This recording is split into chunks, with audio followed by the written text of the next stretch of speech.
रहीम अस्सलाम वालेकुम नाज़रीन, आप देख रहे हैं प्रोग्राम फ़ायज़ा शराजी के साथ। नाज़रीन, आपने मुझे हमेशा देखा सियासत पे बात करते, पॉलिटिशियंस के साथ बात करते, मुल्क की सियासी सूरत हाल पे बात करते, लेकिन आज हम अपने फॉर्मेट से थोड़ा सा हट के एक ऐसी हस्ती के यहाँ पे मौजूद हैं घर पे, जिनको अगर वन मैन आर्मी कहा जाए तो वो बेजाना होगा। मेरे ख्याल में ये कहना गलत ना होगा।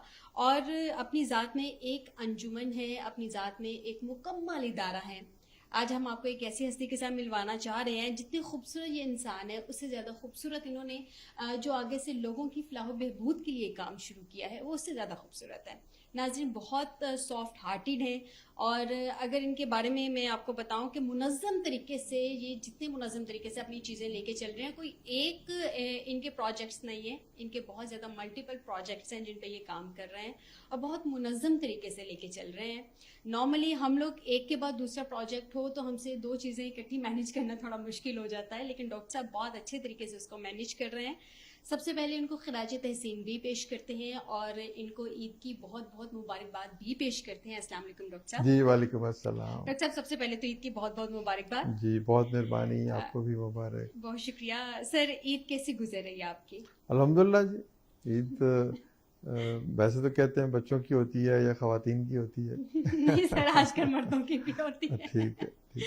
अच्छा, माशाल्लाह सर। बेशुमार अखुवत ने काम स्टार्ट किए हुए हैं, बहुत ज़्यादा प्रोजेक्ट्स हैं जिन पे आप काम लेके चल रहे हैं। एक जानिब आपका कर्ज़ हसना की स्कीम है, दूसरी जानिब सैलाब ज़दगान के लिए आप लोग घर भी बना रहे हैं। सर, बेशुमार काम एक साथ किस तरह से मैनेज कर लेते हैं? और भी बहुत सारे प्रोजेक्ट्स हैं, यूनिवर्सिटीज़ के भी आपके कुछ प्रोजेक्ट्स हैं, स्कूल के भी, तो सारे कैसे मैनेज कर लेते हैं एक साथ? नहीं देखिए, ये एक शख्स नहीं करता। देखिए, जब भी होती है एक टीम होती है ना, मुख्तलिफ आपके शोबे होते हैं, मुख्तलिफ प्रोग्राम्स, मुख्तलिफ इनिशिएटिव्स। तो मतलब हम तो खैर बहुत छोटा सा एक अदारा है, लेकिन अगर आप मिसाल देखते हैं ना, एक हुकूमत की मिसाल है। तो हुकूमत में बीसियों वज़ीर होते हैं, बीसियों महकमे होते हैं, बीसियों अफसरान होते हैं, तो वो सब मिलकर फिर ये सारा काम करते हैं। एक फिर एक लीडर होता है, उनकी रहनुमाई करता है, उनके मशवरे के साथ तरीक़ाकार। एक कारोबारी अदारा है, उस कारोबारी अदारे में भी एक मार्केटिंग है, एक ऑपरेशंस है, एक फाइनेंस है, एक ऑडिट का डिपार्टमेंट है, एक ह्यूमन रिसोर्स का डिपार्टमेंट है, एक आईटी का डिपार्टमेंट है। तो ये तमाम डिपार्टमेंट्स मिलते हैं और फिर एक अदारा बनता है। अल्हम्दुलिल्लाह अखुवत भी हमने इसी तरह से बहुत से लोग, बहुत से साथी हैं हमारे, तो हमने एक ओवरऑल विजन हमने रखा हुआ है कि हमने एक ऐसे मुआशरे की तामीर के लिए कोशिश करनी है जिसमें हर शख्स को इज़्ज़त से ज़िंदा रहने का मौका मिले। अब ये है विजन।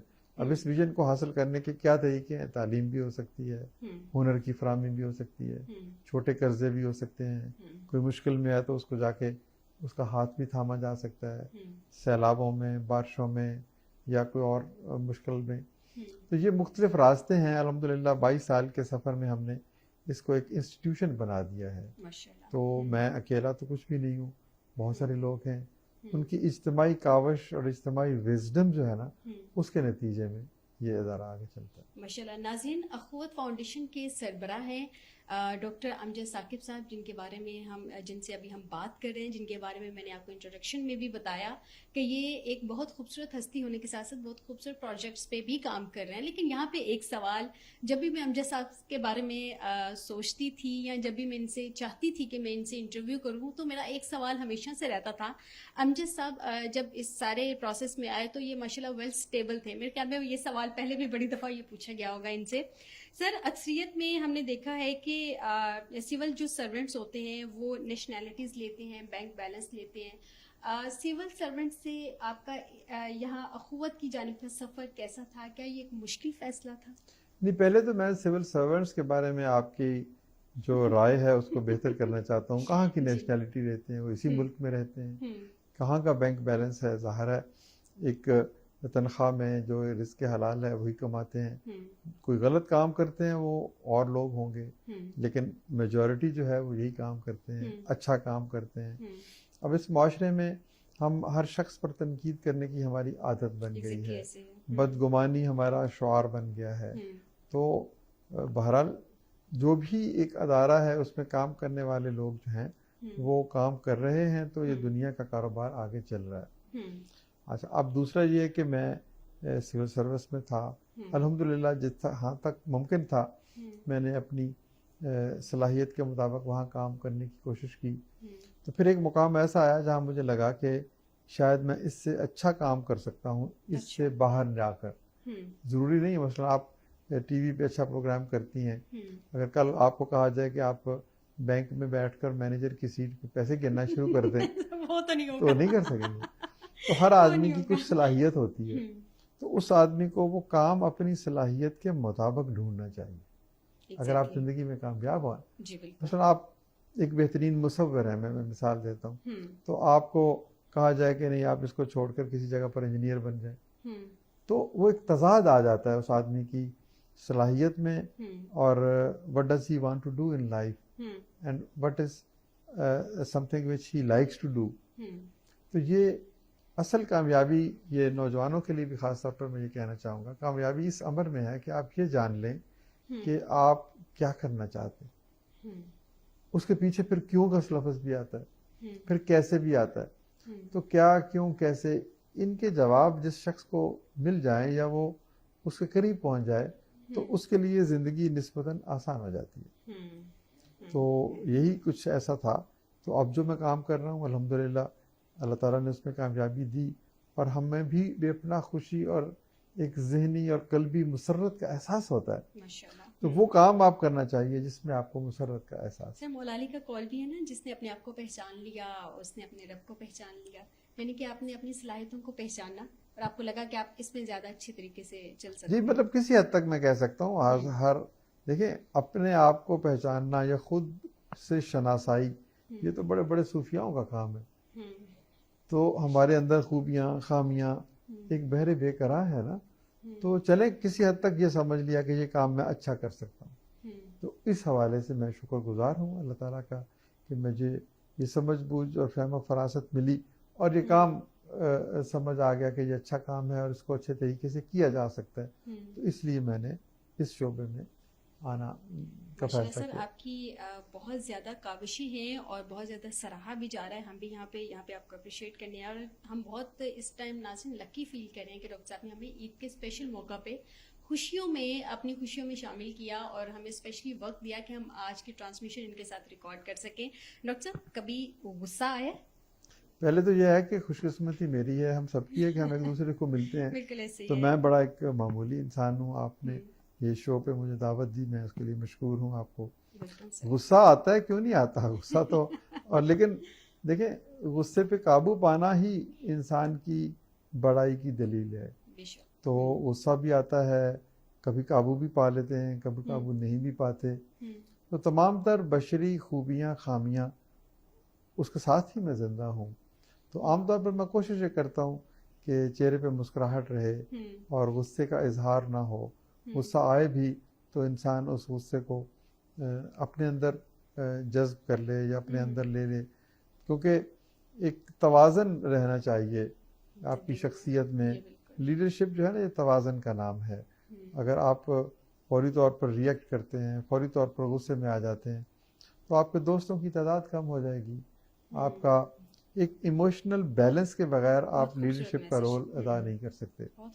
तो जो भी गुस्सा है, नबी पाक सल्लल्लाहु अलैहि वसल्लम ने कहा कि गुस्सा आए तो बैठे हो तो खड़े हो जाओ, खड़े हो जाओ तो चल पड़ो, तो पानी पी लो। तो सबसे बड़ा आदमी ही वो है जो अपने गुस्से पे काबू पा गया। तो क्योंकि ज़ुबान के ज़ख्म मुंतमिल नहीं होते, तलवार के ज़ख्म मुंतमिल हो जाते हैं। तो गुस्से के लिए फ़ौरन आप जब रिएक्ट करते हैं तो उससे वो जो हो सकता है आप किसी शख्स की बात को दुरुस्त ना समझे हों, या आपके पास मालूमात की कमी हो, या आपने तस्वीर का दूसरा रुख ना देखा हो। तो इसलिए गुस्सा आता तो है, उस पर काबू पाना ही असल ये बहुत बड़ा मतलब आपने इतना खूबसूरत मैसेज दिया हमारी देखने वालों के लिए, हमारी आज की नौजवान नस्ल के लिए जो फौरी रिएक्ट कर जाती है, जो बहुत गुस्सा करते हैं, उन सब के लिए डॉक्टर साहब ने बड़ा खूबसूरत मैसेज दिया। थोड़ा सा सोच समझ लिया करें, उसके बाद रिएक्ट किया करें। डॉक्टर साहब गुस्सा किन बातों पे अगर आता है तो ज़्यादा आता है, और आपको ज़्यादा आता है या आपके बेगम को ज़्यादा आता है? नहीं, बात वही जो आपके मिजाज के खिलाफ हो या जो आपके नज़दीक सच ना हो, हो सकता है वो बंदा सच बोल रहा हो लेकिन आपका पर्सपेक्टिव और हो, तो जो और कोई वादा की पूरा करता है नहीं करता, यानी वादा किया किसी ने पूरा नहीं किया, पूरा फिर नहीं भी किया। गुस्सा आता है। तो बाज़ औक़ात इंसान को अपनी किसी जो उसकी आसूदगी है वो नहीं मिलती तो भी गुस्सा आता है। बिजली बंद है 4 घंटों से तो भी आपको गुस्सा आ सकता है। ट्रैफिक जो अच्छा। है वो बगैर किसी वजह से, किसी शख्स की गलती की वजह से, गाड़ी की वजह से, तो भी आपको गुस्सा आता है। गुस्सा आता है। तो ये मुख्तलिफ, लेकिन असल चीज़ यही है कि आपने गुस्से के उस मौका पर भी किस तरह से आपने खुद पर काबू पाना है और खुद से खुश रहना है। आपने भी सवाल का जवाब नहीं दिया दूसरे वाले का, आपको ज्यादा गुस्सा आता है या बेगम को ज्यादा गुस्सा आता है? नहीं, उनको तो गुस्सा नहीं आता, वो तो मुझे ही आता है। आपको अगर आता है? कभी आता है तो अच्छा। वो मुस्कुरा देती हैं तो गुस्सा खत्म हो जाता है। ये भी एक अच्छी टेक्निक है कितनी खूबसूरत टेक्निक है। कि आप अगर जो है कोई शख्स गुस्से में आ जाए तो उसको थोड़ा सा दे मुस्कुरा दें, दें। मुस्कुरा दें, और मुस्कुरा बेगम के की देख लें, मुस्कुराहट हो तो वो तो तो फिर फिर गुस्सा बिल्कुल ही। बिल्कुल खत्म हो जाता है। जी हाँ, अच्छा, वैसे। नॉर्मली ऐसा होता है कि बेगमात को ज्यादा गुस्सा आता है, हस्बैंड स्माइल करके तो उनको ना कूल डाउन कर देते हैं, लेकिन यहाँ पे नाज़रीन हम देख रहे हैं कि डॉक्टर साहब को गुस्सा ज्यादा आता है, बेगम की एक स्माइल।